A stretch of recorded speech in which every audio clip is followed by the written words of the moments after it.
끝나는 날 예수님께서는 누구든지 목마른 자는 내게로 와서 마시라. 나를 믿는 자는 그 배에서 생수의 강이 흘러나오리라 라고 말씀해 주셨습니다. 이런 예수님의 말씀을 들은 무리들 중 어떤 사람은 예수님을 선지자로 여기고 또 어떤 사람은 그리스도라고 여기고 또한 예수님을 잡고자 하는 사람들도 있었습니다.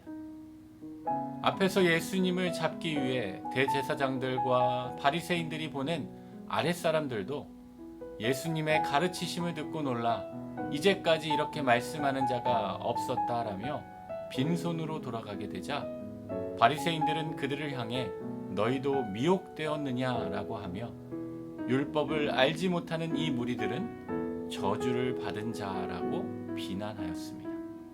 그때 이전에 한밤중에 예수님을 만나러 왔었던 니고데모는 예수님을 비난하는 그들을 향해 우리의 율법도 사람의 말을 듣고 그 행한 것을 알기 전에 심판하지 말 것을 제안해 보았지만 그들은 니고데모의 말을 듣지 않고 무시하게 되었습니다. 말씀을 묵상하면서 예수님의 말씀을 듣고 많은 이들의 마음이 열리게 됨을 보게 됩니다.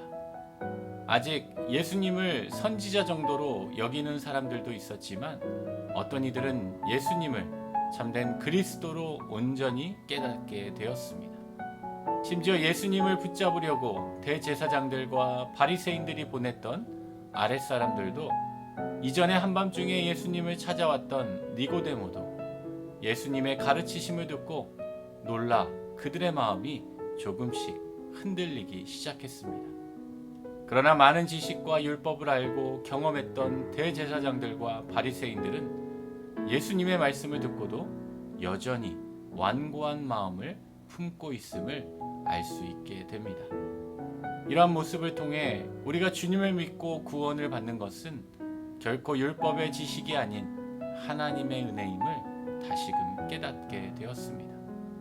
주님을 아는 지식이 적고 연약한 삶의 자리에 놓여 있을지라도 우리가 주님의 말씀을 듣고 믿으면 많은 지식을 가진 자들보다 많은 율법을 알고 율법을 지키는 자들보다 우리는 주님의 큰 은혜를 누릴 수 있게 된다라는 말씀입니다. 주님은 우리를 향해 내게로 와서 마시라고 우리를 부르시고 계십니다. 오늘 하루도 우리의 삶 가운데 주님의 초대에 응함으로 주님은 참 그리스도시요 살아계신 하나님의 아들로 믿고 인정하는 복된 하루가 되시기를 우리 주님의 이름으로 축원합니다. 기도하겠습니다. 하나님, 오늘도 주님의 초대에 응하는 복된 주말이 되게 하여 주옵소서. 예수님의 이름으로 기도드립니다.